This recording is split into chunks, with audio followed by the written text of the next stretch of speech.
Shalom, shalom, peuple de Dieu. Je suis l'évangéliste Perside Mangandou, la présentatrice de votre émission Jésus-Christ est Seigneur. Jésus-Christ est Seigneur, il faut que tout le monde en parle. Bien-aimés, nous vous disons merci. Merci parce qu'il y a beaucoup de retours que nous avons reçus. Vraiment, il y a des gens qui nous félicitent parce que tout ce que nous ne le faisons que pour la gloire de Dieu. Aujourd'hui, encore une fois, nous venons avec un thème qui va aussi vraiment te plaire encore une fois. Il y a l'envie. L'envie. Je ne suis pas seule. J'ai encore un invité de taille, un invité que le Dieu de gloire utilise pour son service. Vraiment, ne quittez pas vos écrans. À tout de suite. Que le Seigneur vous bénisse. Comme je vous avais dit que je ne suis pas seule, je suis avec le pasteur Dosité Mangando, les bâtons de commandement. Tout de suite, je m'en vais dire Shalom, pasteur. Shalom, maman Perside. Vous allez bien? Par la grâce de Dieu, tout va bien. Ah ouais, Jésus-Christ est Seigneur. Amen. Vraiment, nous sommes encore très contents de vous recevoir dans notre émission Jésus-Christ est Seigneur. Déjà pour vous dire, pasteur, il y a beaucoup de gens qui téléphonent pour dire que vraiment, ils sont contents et ils apprécient tout ce que nous faisons. Et puis nous pouvons dire que gloire à Jésus. Oui, nous profitons de dire gloire à Jésus parce que le Seigneur, quand il veut faire quelque chose, il veut accompagner quelque chose.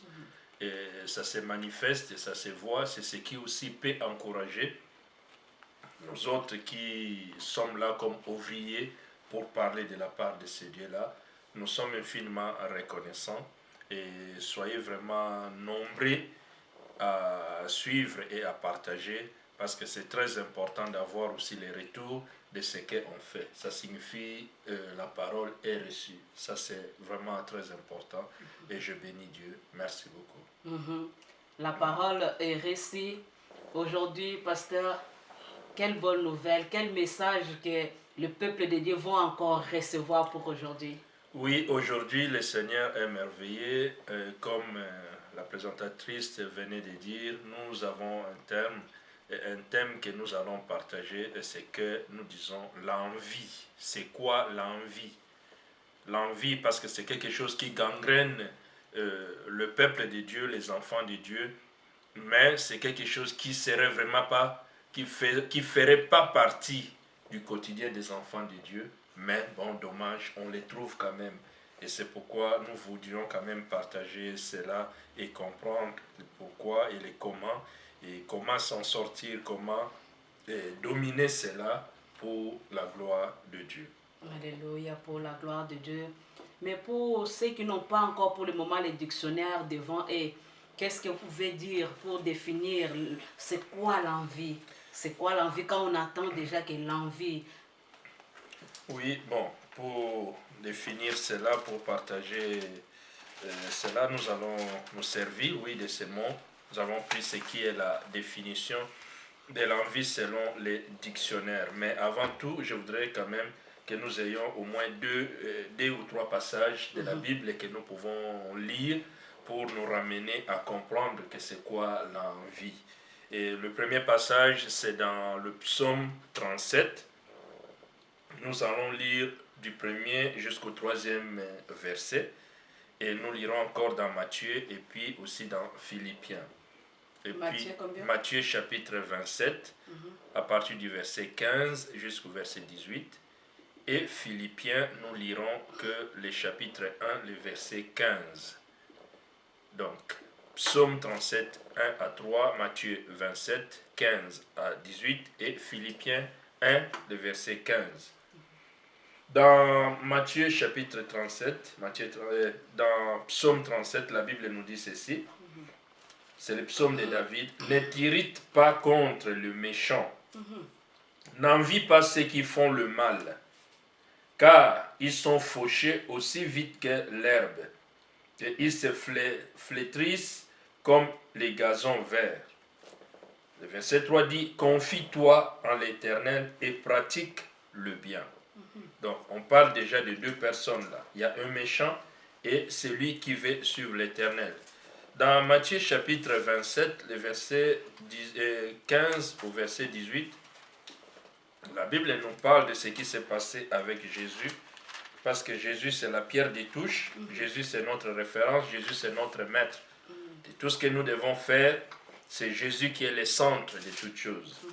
Dans Matthieu 27, le verset 15 à 18, c'est le procès de Jésus devant Pilate.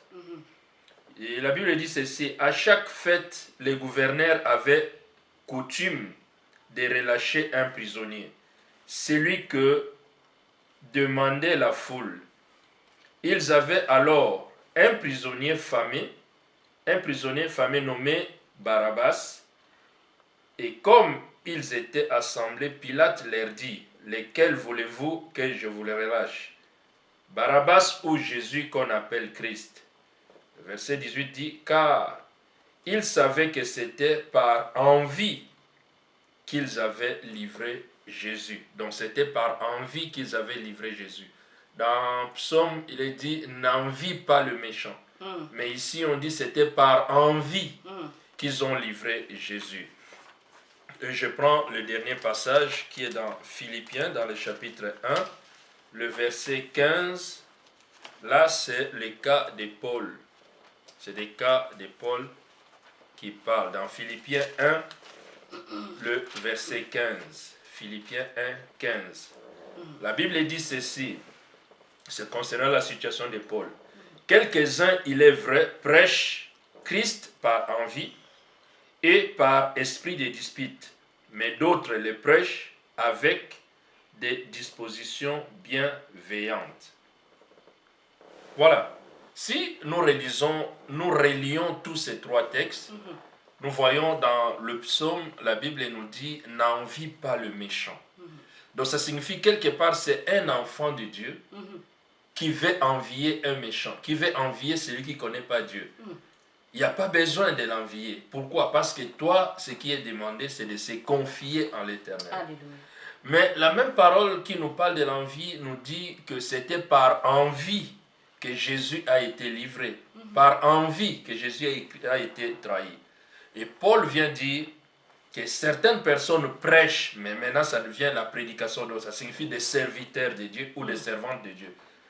Paul dit: certains prêchent, il est vrai, ils prêchent Christ par envie et par esprit de dispute. On nie pas qu'ils ne prêchent pas, on nie pas qu'ils ne sont pas serviteurs de Dieu, mais ils sont serviteurs de Dieu ou servantes de Dieu. Mais en prêchant l'évangile, ils le prêchent par envie et par dispute, par rivalité. Ils prêchent pas par de bonnes dispositions, mais ils prêchent avec déjà un sentiment. C'est pourquoi nous chercherons à comprendre c'est quoi l'envie. Les dictionnaires nous disent ceci, les Larousse nous dit ceci: l'envie, c'est un sentiment de désir mêlé d'irritation, de haine qu'éprouve quelqu'un contre ce qui possède ce qu'il n'a pas. Donc, l'envie, c'est un sentiment, c'est un mélange de sentiments. Et ces sentiments forment des désirs. Des désirs, ces désirs te poussent vers une haine que tu vas éprouver au fond de toi, ne voulant ou ne voulant pas, de posséder ce que tu n'as pas, mais ce que l'autre a. C'est pourquoi dans les cas de Paul, quand il parle de certains prêches par envie ou par dispute, par tout cela, ça signifie ces gens-là, ils prêchaient aussi le Seigneur. Mais Paul avait un zèle, Paul avait des dons, Paul avait des talents qu'ils n'en avaient pas. Et il commençait à envier ces talents de Paul. Et de la même façon aussi, lorsque Jésus a été trahi, ou Jésus a été vendu, Jésus a été livré. Pourquoi? Parce que les qualités que Jésus avait, les autres n'en avaient pas. Et les sacrificateurs, tous ces gens commençaient à se sentir mal, que dans peu de temps, tout le monde parlera que de Jésus. On parlera plus d'eux. Et c'est pourquoi il fallait éliminer. Donc c'est ça, l'envie. C'est ces caractères-là qui poussent vers la jalousie, ça pousse vers le désir de tout posséder, mais ce qui n'est pas toi, ce qui est pour l'autre, mais tu as envie que ça soit pour toi. Voilà, ça c'est un peu si en quelques termes nous pouvions parler de la jalousie, Yeah. voilà. Mais pasteur, là si on retourne dans le psaume 37, on dit de ne pas envier le méchant. Mais comment un homme peut envier le méchant? Qu'est-ce que vous pouvez ouvrir par là? Bon, par là, je vais ouvrir quelque chose. Ce que je vais dire, c'est... Parce que souvent, ce qui régit les enfants de Dieu, au lieu que nous puissions croire à ce que le salut en Jésus-Christ vient nous apporter, mais actuellement, nous voyons ce qui préoccupe beaucoup plus les enfants de Dieu, c'est des bénédictions. C'est des bénédictions. Dieu bénit qui il veut quand il veut. Et notre façon d'être, notre façon d'agir, si quelqu'un a étudié, si quelqu'un a eu des parents qui sont riches ou quoi que ce soit, il peut avoir certains biens qui sont des richesses matérielles ou des biens, peut-être les promesses de Dieu en lui. Mais matériellement, physiquement, il n'a pas encore les moyens ou bien, mais il a des promesses. Mais il peut tomber dans l'envie, il peut tomber pour envier un méchant, quelqu'un qui est méchant, qui sait qu'il est méchant, parce que peut-être cette personne a des voitures, cette personne a peut-être une belle femme, cette personne a peut-être des beaux enfants, cette personne a des beaux habits. Et celui qui a les promesses peut commencer à envier celui qui est méchant. C'est dans ces cas-là qu'un enfant de Dieu peut envier le méchant. Donc, il tombe dans les panneaux d'envier un méchant parce que celui-là a des bénédictions, celui-là a des choses physiques, matérielles qu'il a. Et un enfant de Dieu, pour le moment, n'en a pas, mais a des promesses en lui. Mais il peut tomber dans les pièges des commencements. C'est comme je l'ai dit pour Paul. Paul avait des dons, il avait des talents, il avait des choses, oui, des capacités autres que certaines personnes qui étaient même enfants de Dieu, prédicateurs, commencent à envier et ils tombent dans les panneaux. Ouais. Mais la Bible nous dit que c'est la bénédiction de l'Éternel qui enrichit et il ne la fait suivre d'aucun chagrin. Amen. Si je comprends bien, c'est que la personne là qu'on appelle méchant, il haït ce bien d'une façon qui n'est pas bien, par des fétiches, par des... Si je peux comprendre par là, parce que si c'est une bénédiction tout court comme ça, l'envier, je ne sais pas. Oui, le méchant, c'est celui qui n'aime pas. Le méchant n'aime pas Dieu. Le méchant, c'est celui qui fait l'autosuffisance. Il pense qu'il se suffit à lui-même. Le méchant, c'est celui qui croit qu'il se suffit à lui-même. Il n'a pas besoin de Dieu. Mais l'enfant de Dieu, c'est celui qui croit que tout ce qu'il possède, c'est Dieu qui lui donne. C'est là où je rejoins à dire que non, c'est la bénédiction de l'Éternel qui enrichit, ne se fait suivre d'aucun chagrin. Ça, c'est l'attente d'un enfant de Dieu. Amen. Amen. Mais le méchant, c'est celui qui a tout fait par tous les moyens, comme on dit le machiavélisme. L'essentiel d'arriver, il est arrivé. D'aller vendre même son corps. Il peut vendre son corps, il peut vendre son âme, il peut vendre, comme on dit, il y en a, ils ont vendu même leurs parents pour hériter, avoir quelque chose. Mais le problème maintenant, c'est pour l'enfant de Dieu. Celui qui espère en Dieu, celui qui croit en Dieu, celui qui croit aux promesses, celui qui croit, même une parole a été sortie pour cette personne qui croit. Mais à force de voir que ça prend le temps, à force de penser que l'âge avance, tu n'as pas encore de mariage, à force de voir que tu n'as pas encore le travail, c'est à ce moment-là qu'on tombe dans les pièges d'aller envier le méchant. Donc le méchant, c'est celui qui vit déjà sans tenir compte que Dieu existe et que Dieu est capable de bénir. Bien-aimés, vous qui nous suivez, là déjà nous allons encore avancer, mais juste pour interpeller une personne, n'envie pas ce que toi tu ne connais pas, parce que tu ne sais pas la source de celui que tu envies. Sois en paix, parce que le Seigneur va te récompenser au bon moment. Habakkuk nous dit, même si ça tarde, attends-la. Alléluia. Pasteur, maintenant, je peux dire que apprécier ce que l'autre a, ce n'est pas quand même envier, parce que d'autres personnes peuvent dire non, j'aime comme le pasteur Dozy fait, je peux aussi le faire. Donc, il a envié. Donc, je ne sais pas si vous pouvez faire la différence, parce qu'il y a d'autres qui envient, selon ce que vous avez dit dans le dictionnaire, avoir ce que l'autre a. Lui, il n'a pas, mais il envie dans le mauvais sens. Mais c'est la personne qui apprécie tout simplement. Bon, il y a une différence entre l'appréciation et l'envie. L'envie, c'est ça où je dis, l'envie pousse la conclusion, la finalité de l'envie, c'est la jalousie. Vouloir posséder, comme dans le langage simple où on dit l'herbe est verte dans les champs du voisin. Où il y en a, ils prétendent dire la belle femme, c'est la femme du voisin. Ou ce qui est bien, c'est de l'autre. Ça pousse dans les intentions mauvaises où ça crée la jalousie, ça crée l'envie de posséder, de tout. L'appréciation, c'est pas... Si par exemple, les gens... Oui, cette émission, Jésus-Christ est Seigneur. Tout le monde en parle. Est-ce qu'on peut le dire encore une fois? Jésus-Christ est Seigneur. Il faut que tout le monde en parle. Là, on parlait sur une personne qui appréciait tout simplement ce que l'autre a déjà. Voilà, donc je l'ai dit ceci, qu'il y a une différence entre l'appréciation et l'envie. L'envie aboutit à la jalousie, l'envie aboutit au désir de posséder, l'envie aboutit au souhait d'avoir plus, trop, parce que tu ne pourrais pas accepter l'autre. Quand on dit, ah, celui-là il fait bien, celui-là il est ceci, mais si dans ton cœur, tu as seulement l'envie qu'on pense que c'est toi, tu ne vas pas accepter même les compliments qu'on donnera aux autres. Mais l'appréciation, c'est quoi? L'appréciation, c'est une qualité, ce n'est pas un défaut. L'appréciation, c'est, si par exemple, je dis pour l'émission qu'on fait, il y a des personnes qui nous ont appelés, des personnes qui ont apprécié simplement, humblement, et ils ont encouragé, ils disent que non, en tout cas, ça leur fait du bien. Et ils ont apprécié. L'appréciation, c'est ça. L'appréciation pousse encore quelqu'un à aller de l'avant. L'envie peut pousser quelqu'un jusque même à tuer. Jésus, on l'a tué. Les gens ont préféré, ont envié de les persécuter, de les tuer. Pourquoi? Parce qu'ils avaient la jalousie au fond d'eux. Mais s'ils avaient accepté, ils ne pouvaient pas. Ils allaient apprécier ce que Jésus a fait. Alléluia. Voilà. Jésus-Christ est Seigneur. Il faut que tout le monde en parle. Pasteur, la Bible nous dit que beaucoup sont appelés, mais peu sont élus. Mais pour aujourd'hui, nous voyons c'est le contraire. Avant être pasteur, évangéliste, c'était quelque chose qu'on peut se moquer de ça. Mais aujourd'hui, on voit qu'il y a peu des élus, mais beaucoup de choisis.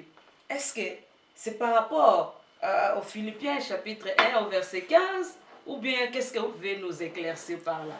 Non. Donc, le problème, c'est que la parole de Dieu reste au-dessus de nous tous. Nous sommes tous en dessous.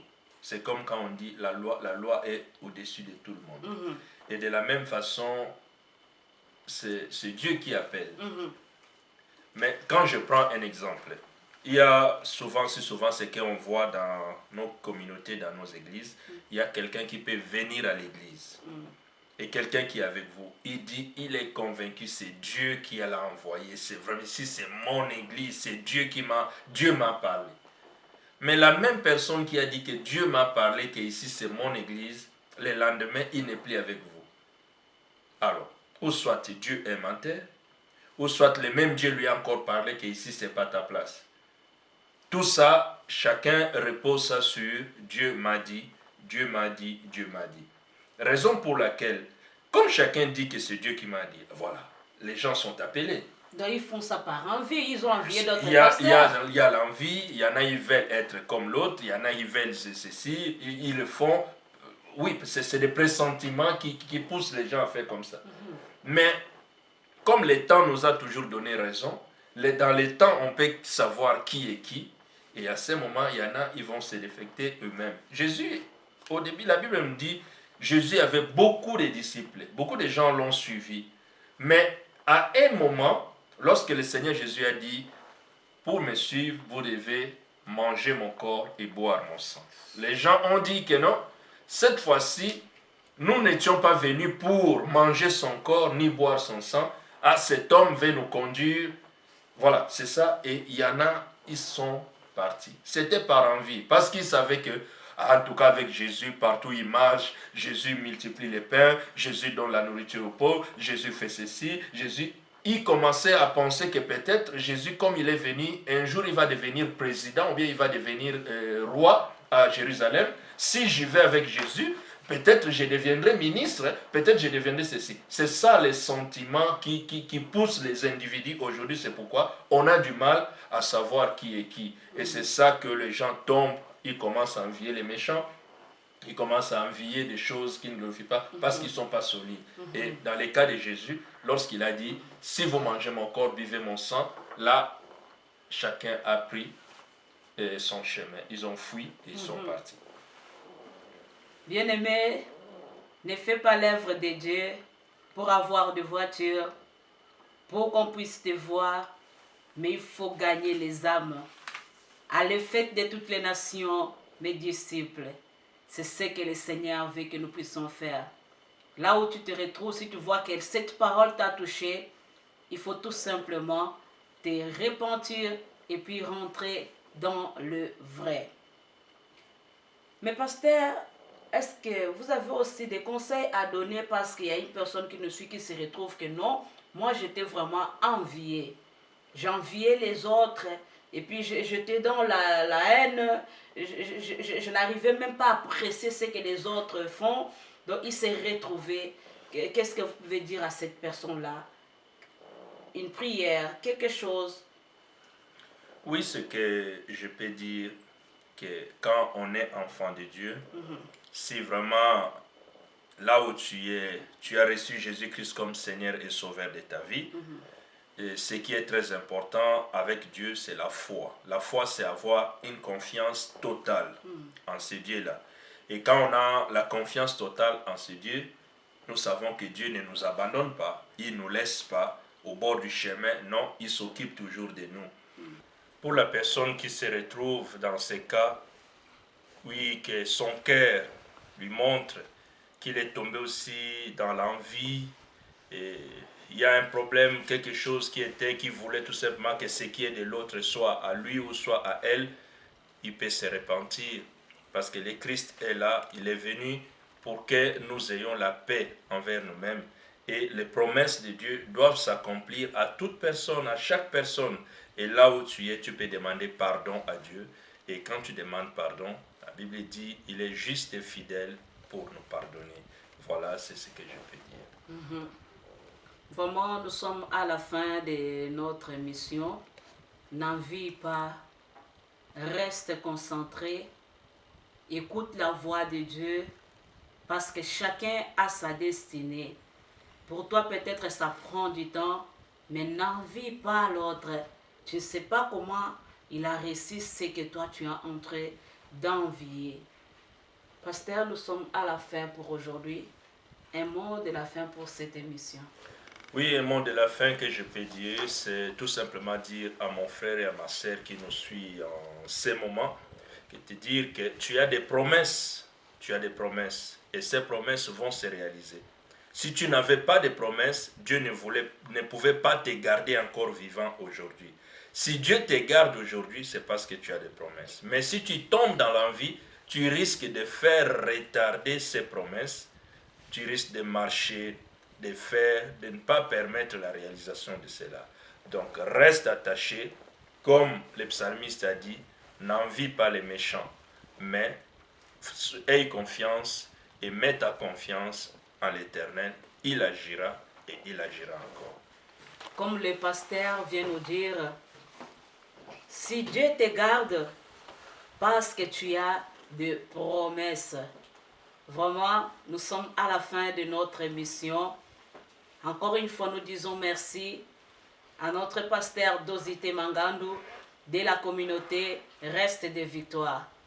Jésus-Christ est Seigneur. Jésus-Christ est Seigneur. Il faut que tout le monde en parle. Et je vous dis à très bientôt. Que le Seigneur vous bénisse abondamment.